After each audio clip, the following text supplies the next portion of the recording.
Works Department pushing to clear Simbu landslip. Political parties publicising policies. And Ombudsman Commission locked out of offices.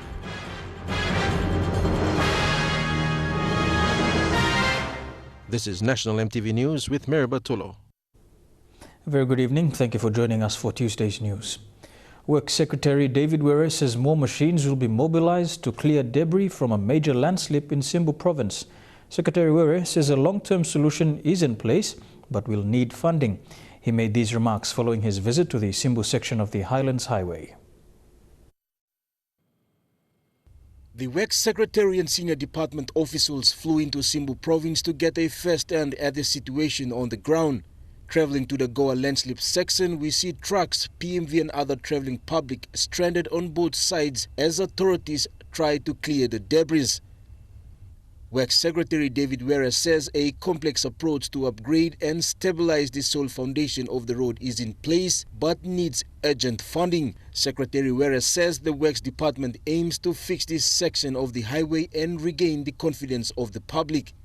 Those two major contracts that have already been awarded and awaiting funding must be now pushed quickly so that we address these issues once and for all by dealing it properly so that issues of stability and issues of wet weather, issues of the difficult challenges we face in the islands can be addressed once and for all. So it's a mammoth task for the Works Department and contractor Kaya Works, who are determined to clear the debris and allow access. However, continuous rainfall in the area remains a ever-present threat.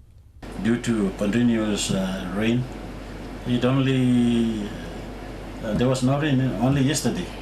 Yesterday was yeah. According to the Works Department, machines will be mobilized to fast-track work for the Goa section, but the men on the ground say other areas could also experience similar landslips if heavy rains continue. So there are 4 or 5 other places that will go off anytime from now.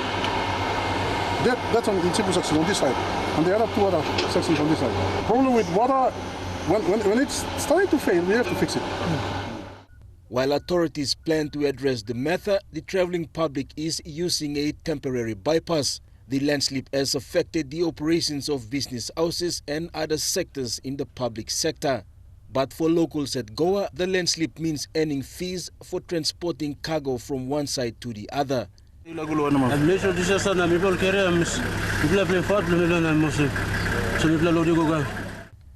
The Works Department aims to reconnect the highway by the end of this week.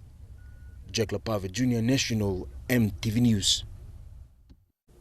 With the Simbu section of the Highlands Highway still inaccessible, a fuel crisis is looming for Mount Hagen, Wabeg, Mendi and Tari. According to locals in Mount Hagen, only 3 fuel stations remain open for business. The fuel shortage issue is also affecting car owners, with only a few doing business on the road.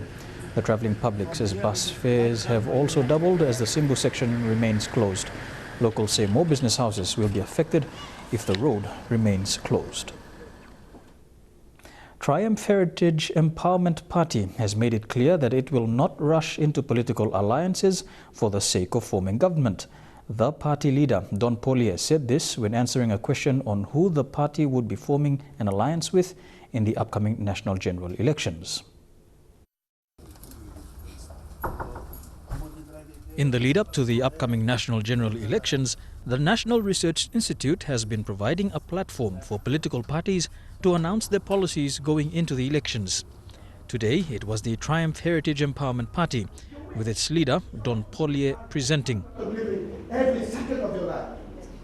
That's what leaders do, that's what people... Among policies put forward, the upskilling of Papua New Guineans through quality education. According to Mr. Polier, if the party is given the opportunity to form government, education will be the focus. However, slightly different from the current tuition fee-free policy under the government of Prime Minister Peter O'Neill. Education policy is a farce. It's not working, and it is only a populist policy. It's only a rhetoric. It is not one that is giving us any productive outcome in terms of real skill development, in terms of alleviating the Papua New Guinean, or solving the problems. New skills that we need to develop. What are they? So we need to skill up Papua New Guineans so that there's lower the blue collar, the white collar, and the technical collars type of professions that we find in this country, in the world, need to be developed, those skills in those young Papua New Guineans. In the immediate future, though, the national general elections. Elections in Papua New Guinea have over the years been known to offer up some surprises, particularly in regards to political alliances. Mr. Pollier was asked as to which political parties the party would be entering into alliances with going into the elections. And the parties that we like to partner with are those that share similar policies with that party. Pango Party is one. The other party is the People's Progress Party, Julius Chen and Ben Maika. I think they have similar policies to autonomy and political reforms. A national party, another party, the New Generation Party, the People's Movement for Change, PNG Party. So those parties that we are in the opposition coalition, and we will go into the elections to hopefully have candidates elected under those party banners to form the next coalition government. As to the number of candidates that the party will field in the national elections, 50, 60 candidates throughout the country. Will be endorsing some women candidates too. Don't forget that party put up more women candidates in the last election, and two of the three, or three women candidates on the floor of parliament, they came from that party. people going to see Ombudsman Commission officers today in Port Moresby were surprised to find the office chained shut. EMTV was told that the doors were locked last week Friday. Sarah Aupong with this report. Ombudsman Commission headquarters occupies the ground, 5th and 6th floors of Deloitte's Tower in downtown Port Moresby. Reliable sources say the Ombudsman Commission was given a 10-day eviction notice on the 10th of March, which was executed last Friday. The office tower is owned by Nest Fund, and CEO Ian Tarutia said in an email, "We are following normal process to recover unpaid rent." The Finance Secretary, Dr. Ken Nangan, committed to an interview on the matter, but was unable to give us that interview today. But it seems this is not just a Port Moresby issue. MTV News in Lae confirmed that the Ombudsman Commission's Momase Regional Office in Lae is also closed. The Ombudsman Commission also have regional offices in Mount Hagen, Kokopo, and recently established an office in the autonomous region of Bougainville. We are yet to confirm if those offices are also affected. Sarah Aupong, National MTV News. A young man who claims he was shot by police officers in Wau is being treated at the Angau General Hospital. Paul Albert was returning from the house cry for his brother, an alleged criminal who was shot and killed by police last month when he was met by police on the road. He says he surrendered to police with both hands on his head, but one of the officers fired a warning shot, pushed him to the ground and shot him in his right knee. The Provincial Police Commander, Augustine Wampe, says he is aware of the death of Albert's brother, who he says had a factory-made pistol when he was shot by police. He said police are still investigating the recent shooting. National MTV News continues after the break. Bougainville leaders call on national government to honour peace accord and huge benefits for rice farmers in the Markham Valley. Stay with us.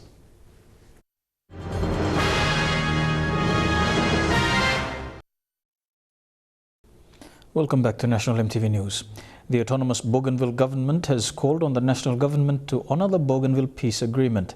This follows the signing of the drawdown of powers and functions. Bougainville leaders feel this is in breach of the peace accord and can be a hindrance to the referendum in 2019. Fabian Hakalitz with this story from Buka. The outstanding annual development grants from the national government remains an issue for the autonomous Bougainville government. The national government has failed to provide this adequate funding on time, not fully honouring the Bougainville Peace Agreement. Former Finance Minister of the autonomous Bougainville government, who is now the Bougainville Peace Agreement and Implementation Minister, Albert Tunghao, has joined other Bougainville leaders saying outstanding grants must be paid. Speaking at the recent Bougainville referendum workshop in Chabai, Minister Punghao says these monies were important for Bougainville's restoration and development, especially on capacity building. By 2016, it shows an outstanding totaling to almost 1 billion kina. Mr. Punghao says the attitude shown by the national government would only intensify Bougainville's breakaway from mainland Papua New Guinea. This was a deliberate move penalizing Bougainvilleans not to fully recover after undergoing a civil war where lives and properties were lost. In Buka, Fabian Hakalitz, National EMTV News. A primary school in the Central Province celebrated the opening of a much-needed teacher's house.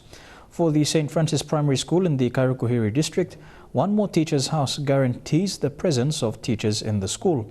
Local Member of Parliament Peter Isoaimo was in the area for the event.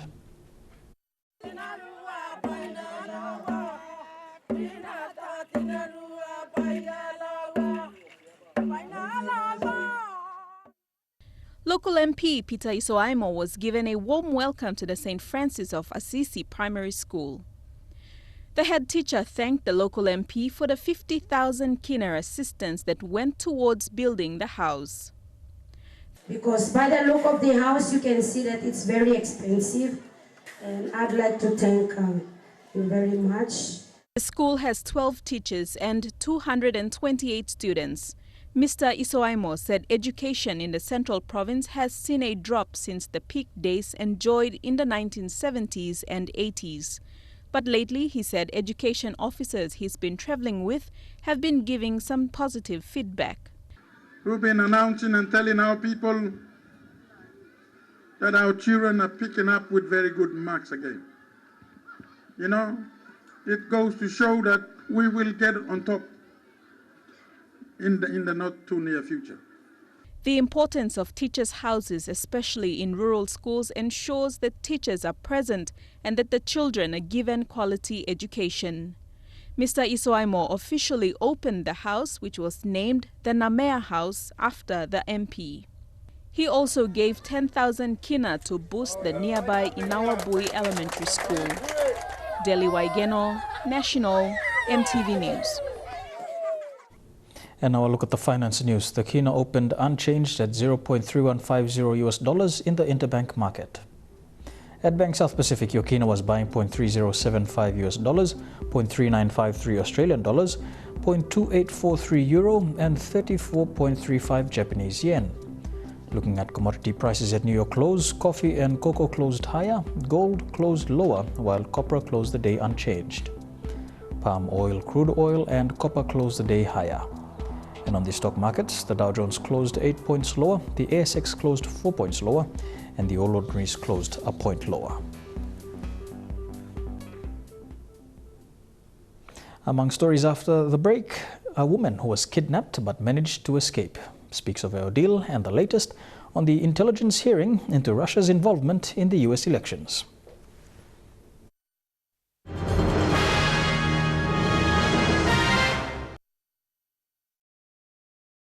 Welcome back to the news. Turning overseas now, last week we showed you remarkable videos of a young woman kidnapped and who escaped from the booth of a moving car. Now the woman in the video has spoken about her ordeal and why she still can't sleep at night. A remarkable escape. Stuffed in the trunk, 25-year-old Brittany Diggs leaps to safety from a moving car. That was like the scariest thing I've ever had to deal with. The nursing student says she was forced into her own car at gunpoint last Tuesday night outside her apartment. He made me drive him to another side of town. He tried to rob 2 other couples. When those attempts failed, Brittany says he ordered her into the trunk, found her ATM card, and gave her an ultimatum. Give me your PIN number or I'm kill you. At several ATMs, the card failed, but at one, he reportedly was able to withdraw $100. And my biggest fear was he was going to drive this car into a river. I'm going to drown here and nobody's going to know I'm in this trunk. So that's when she made the decision she had to get out. Brittany Diggs may owe her life to a federal law that was passed in the year 2000. It says that all trunks have to have a release to the latch, just in case somebody is trapped inside. I remember seeing a video on Facebook a couple years ago, like talking about trunk latches. I just got the bright idea to use my insulin pump light. So I found the latch, popped the trunk, popped the latch, and I step out instead of rolling out. Tonight, Birmingham police have a fuzzy image of a suspect, while Brittany says until he's caught, her nightmare will not end. I try to put it in the back of my head so I can just, you know, like, get through the day. Still in the United States, FBI Director James Comey has for the first time revealed the agency is investigating Russia's interference in last year's presidential elections. He also addressed Donald Trump's wiretapping claims against Barack Obama, saying there's no evidence to support it. All this while Trump's approval ratings is the lowest of any president at the moment in office. Big questions for a big man. At 6'8", James Comey stands head and shoulders above all around him. So would he stick his neck out today at this hearing? Answer, yes. The FBI, as part of our counterintelligence mission, is investigating the Russian government's efforts to interfere in the 2016 presidential election. And that includes investigating the nature of any links between individuals associated with the Trump campaign and the Russian government, and whether there was any coordination between the campaign and Russia's efforts. On the detail of the investigation into Russian collusion, James Comey wouldn't be drawn. But what about the president's claims that his predecessor, Barack Obama, had wiretapped Trump Tower? Here, he was more forthcoming. With respect to the president's tweets about alleged wiretapping directed at him by the prior administration, I have no information that supports those tweets, and we have looked carefully inside the FBI. So President Obama could not unilaterally order a wiretap of anyone? No president could. Donald Trump didn't wait for the committee to start before tweeting his verdict. There's no evidence POTUS colluded with Russia. This story is fake news, and everyone knows it. And the real story that Congress, the FBI, and all others should be looking into is the leaking of classified information. Must find leaker now. And at the White House briefing, were they getting ready to hoist the white flag? Of course they weren't. Is the president prepared to withdraw that accusation, apologize to the president? No, we started a hearing. It's still ongoing. And as for collusion with the Russians, what collusion? There is no evidence, according to the people that have been briefed, of any collusion or activity that leads them to believe that exists. The president's one public meeting today was with the Iraqi Prime Minister, and even Haider al-Abadi got in on the act, grabbing the president's arm at the end and saying, "We had nothing to do with the wiretapping." It's not recorded whether the president laughed at the joke. Google has publicly apologized after online ads on YouTube have appeared next to extremist videos. The tech giant promising to do more to address this issue. Millions of videos are uploaded onto YouTube every day, but they include extremist material such as jihadi propaganda and footage from neo-Nazi campaigns. Facing down on you, coming storm! Both of which are outlawed. And yet these hate-filled videos attract advertising, often randomly generated. Here, a radical Islamist preaches above a holiday advert. And here, fascists are twinned with an advert for a BBC programme. An anti-Semitic video, but the advert promotes tourism in Israel. Today, YouTube's owner, Google, apologised. So I want to start by saying sorry. We apologise when anything like that happens. We don't want it to happen, you don't want it to happen, and we take responsibility for it. And here's why. A growing list of household names, from banks to media organisations, have said they will stop advertising with Google until it solves this problem. Broadcaster Channel 4 is one of those who paid Google to promote its programmes, but now it's angry at what's been happening. It's incredibly damaging for a brand like Channel 4 to have its adverts alongside neo-Nazi and homophobic videos, especially if, as it turns out, the way that Google operate their systems, we're actually funding the organisations that have made the videos in the first place. Google says it is taking action. But until they break the link between advertising and hate online, internet giants face a level of scrutiny that they aren't used to. The backlash against big tech has begun. A fight has broken out for control of Australia's Olympic Committee. Director of AFL Football Club St Kilda and former Hockeyroos gold medalist Danielle Roach is trying to wrestle power from John Coates, who has led the AOC for more than a quarter of a century. She's the gold medal athlete who's thrown her name in the rings, the Olympic rings, Danny Roach. The Australian Olympic Committee needs to change, and it needs to change now. The Atlanta Olympics hockey champion may be taking on her toughest contest yet, John Coates. He won't go easily. This is his baby. He lives it. He eats it. It is the battle of Danny and Goliath. Roach is a Hockey Australia director, St Kilda and Sports Commission board member, stockbroker. And Coates, 27-year AOC president, IOC vice president, president of the Court of Arbitration for Sport and lawyer. Roach says her first promise, dropping Mr Coates' $700,000 salary and working for free.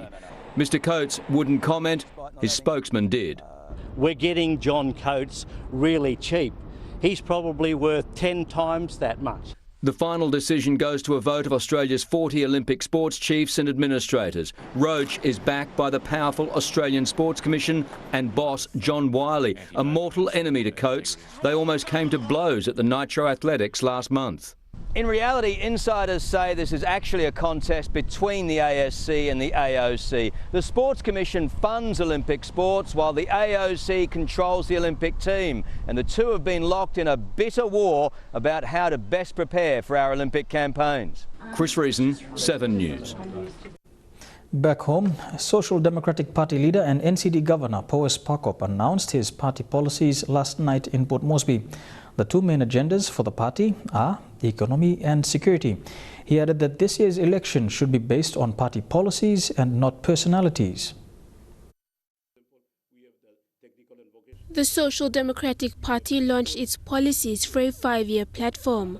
Some of them are economy, security, infrastructure development, education and health. Of these platforms, they will focus mainly on economy and security.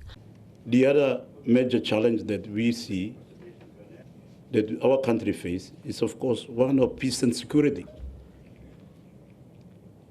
That's also a major sort of a prelude to developing a sustainable economy for the long term.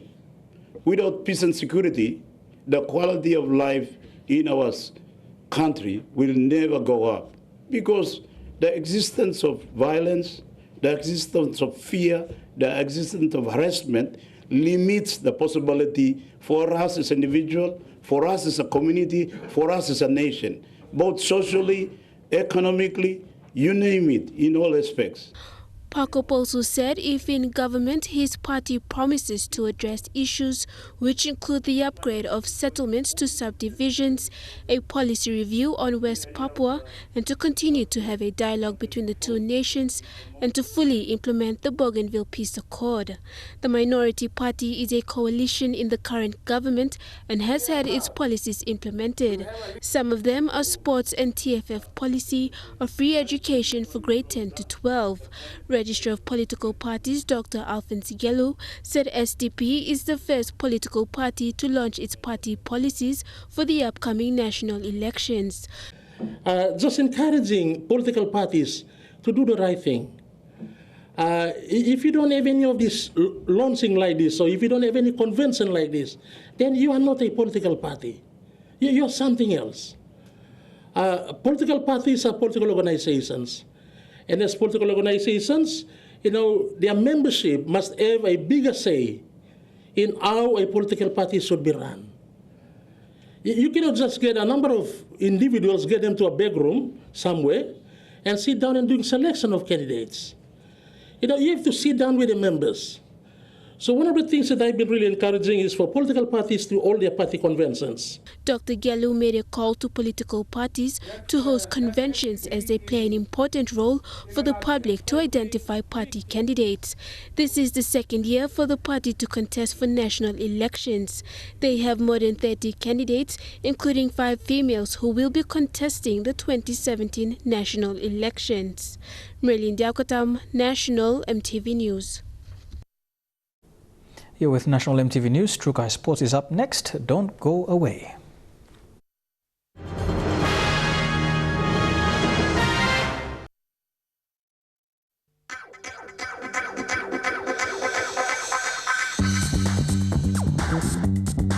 Trukai Sports.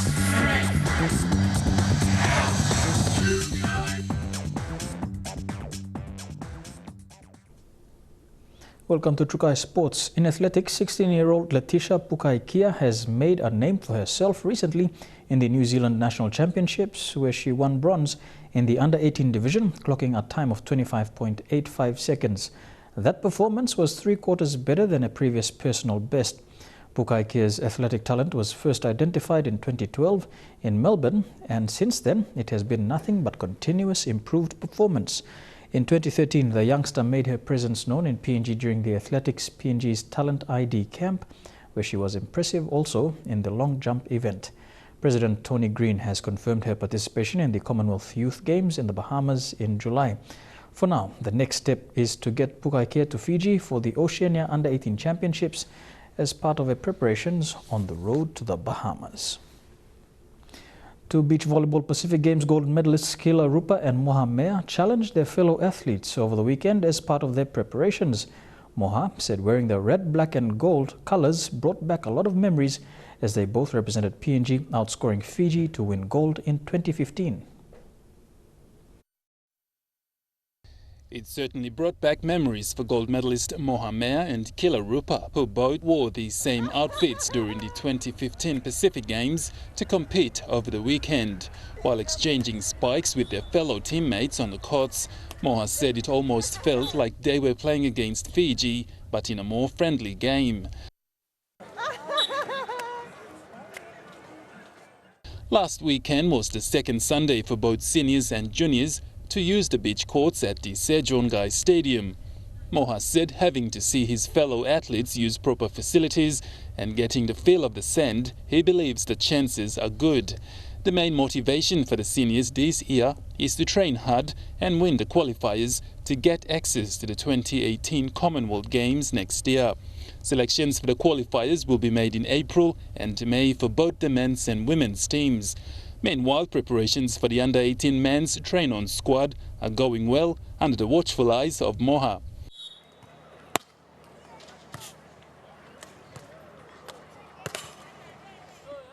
At the end of the month, the under-18 train-on squad will be cut down to 6. From the 6 players, the numbers will be narrowed to 2 players who will travel to the Bahamas to represent PNG at the Youth Commonwealth Games. Godwin Eki, National EMTV Sports. To football, David Brown has arrived from Holland to join the PNG men's national team. The Holland-based striker has a wealth of experience in the international scene and is a boost to the current national squad as the countdown continues to the FIFA World Cup 2018 home game against Tahiti in Port Moresby at the Sejongai Stadium. Is excellent. David Brown's inclusion in the team adds speed and power to support Gunemba along with Malaysian-based Nigel Debinyaba and Brad McDonald. Sheer brilliance from Michael Foster and Raymond Gunemba. Papua New Guinea 2-0 up.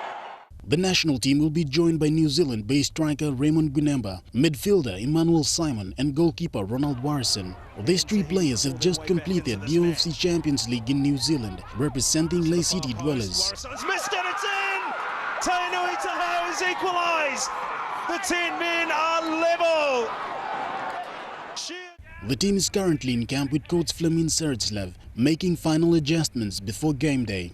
Tickets for the game are now on sale at the Eurosport shop in Vicent City for 50 kina grandstand, 30 kina main stand, and behind the goal stands going at 10 kina.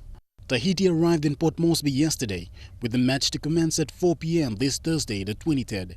Both teams will fly off to Tahiti the following day for the return match in Papeete on the 28th of this month. Shane Soroya, National EMTV Sports. Don't go anywhere. Trukai Sports continues after these messages.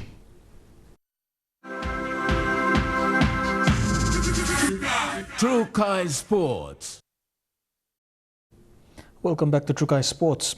The SPPNG Hunters will be promoting the importance of education in Port Moresby this week. They will be visiting different schools and libraries tomorrow to speak to students.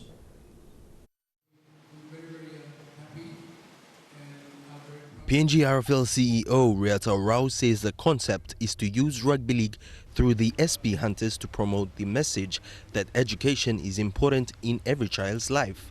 The Hunters are already ambassadors of Book Belong Pikinini and are working in collaboration with the Australian NRL. PNG staff have identified 4 libraries and schools to visit and promote this message. They have been divided into 4 groups with 4 development officers from the NRL office who deliver the League Belong Life program. They will visit Monya and Evedana libraries at 9 Mile, 6 Mile and UPNG libraries. There will be classroom activities including reading as well as outdoor games with the Hunters players, followed by questions and answers. About 20 children will be invited to watch the game on Sunday at the National Football Stadium against the Norths Devils. The Education Week concept will be spread throughout the country and applied to all local leagues. Elijah Levet, National EMTV Sports. To the NRL, the Cronulla Sharks have signed James Segeyaro, who is set to make his debut against the Eels this weekend. After a long wait, the NRL have decided to let him back into the competition. Segeyaro was released from UK Super League club Leeds Rhinos. He has signed with the Sharks for the 2017 and 2018 season. Cricket PNG launched the 2017 All Abilities component of the Cricket Blongolgeta program recently. It is made possible through the Pacific Sports Partnership Program by the Australian government. The program was initially introduced in 2014 with the aim of making the sport inclusive for all, regardless of abilities.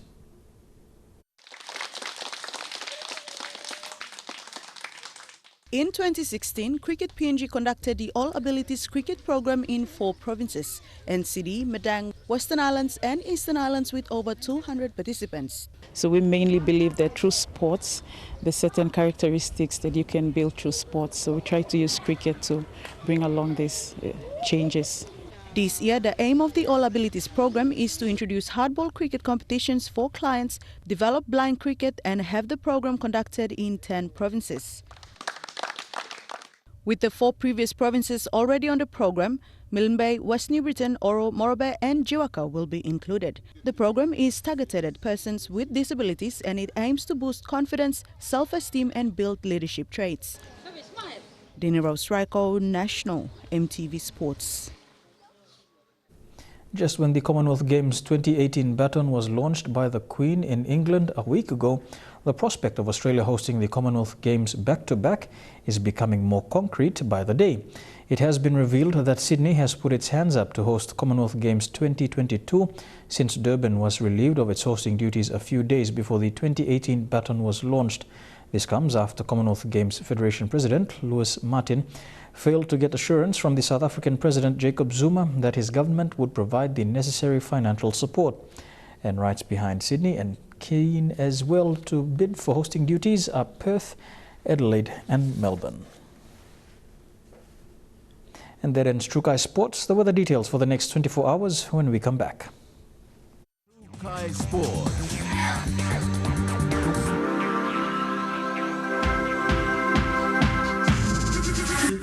Trukai Sports. The weather details are proudly brought to you by Dulux Weather Shield. Worth doing with Dulux.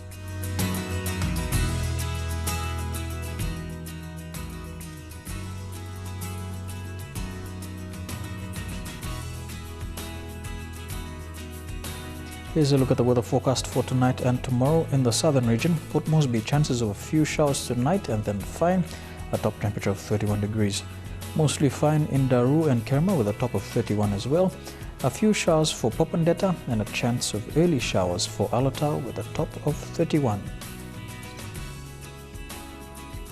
To the Momasi region, Ley mostly fine as well in Wau.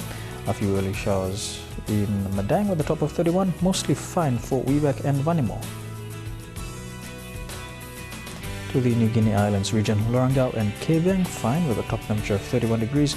A chance of showers in Kokopo-Nobel with a top of 31. A few showers in Kimbe, showers as well in Buka.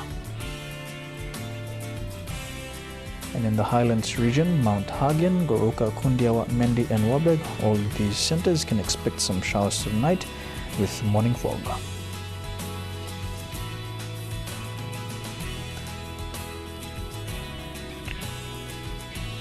To the forecast for small ships for tonight and tomorrow. All coastal waters of Papua New Guinea seas 0.5 to 1.5 meters.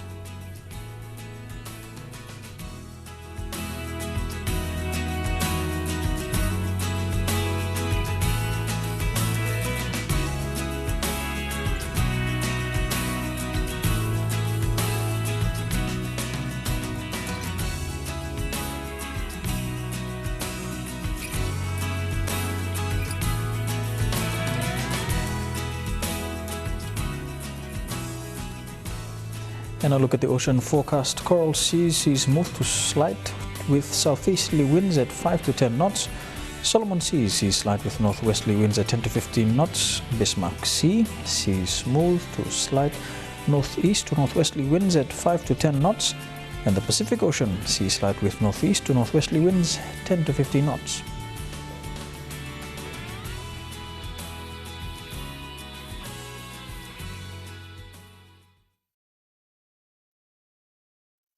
The weather details are proudly brought to you by Dulux Weather Shield. Worth doing with Dulux. Before we go, the Catholic Diocese in Lae is stepping in to help fund Catholic schools in Lae because of the delay in the tuition fee-free payments. The Catholic Education Secretary in Lae, Louis Warrior-Levy, said though the policy is giving every child access to education, some still do not have spaces in schools. He said the government should concentrate on building more schools, providing textbooks and training more teachers for quality education. The Catholic schools in Lae, such as Christ the King Primary and St. Mary's Primary, are now being financed by the Catholic Diocese in Lae. This is due to the delay of the government's tuition fee-free payments into schools, which is affecting their operation. The Education Secretary for Catholic Schools in Lae, Louis Warrior-Levy, said the government should concentrate on building more schools, provide teaching and learning materials, and train more teachers. The government is not helping us with the maintenance of our schools. The facilities that we have in our schools. Okay? Although in their policy it looks very well, and the policy is very good. It has all these components in there. Like, for example, 40% for administration, 30% for infrastructures, and 30% for the other school materials that they have. But the current government has taken a big step in implementing the tuition fee-free policy, allowing every child to access education. However, there are many more children who have no space in schools. So that is why I say it is a privilege at the moment. The only time when it can become a real right is when we can put everybody in the schools. And that can only happen if we have enough schools for everybody. If we can provide all the infrastructures that we need to be able to get everybody in the classroom. So who is responsible for that? The government is responsible in building schools and facilities, and parents are responsible in paying for their child's education. Mr. Warrior-Levy says the quality in education is lacking because the government has taken both responsibilities of building schools and educating a child. We would have loved if the government can take care of its responsibility first. Take care of building schools. That's what we would like to see. Build enough schools, build enough classrooms, train enough teachers, and buy enough curriculum materials for every child in the classroom. Then, when that happens, then the government can say, now I've got everything in order, now I can now take over the parents' responsibility. Now parents, you don't have to pay anymore because I've got classrooms for everybody, I've got teachers for everybody, I've got textbooks for everybody. Now I will also pay off your responsibility. Then you can actually have full free education. Julie Badui Owa, National EMTV News, Lae. Villagers of Sasanuraif clan of the Makam Valley stand to become the first large-scale rice farmers in the country. Levis Maring of the Chingwam Rice Cooperative says rice has a stable price compared to the bags of peanut they used to grow. He also said labor is less intensive.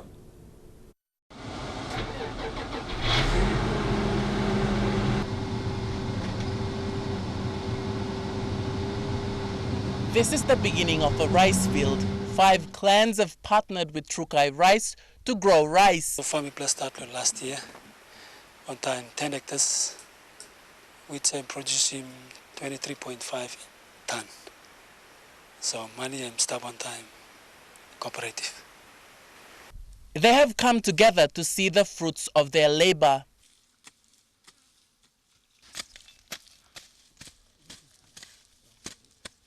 But this has not come without help.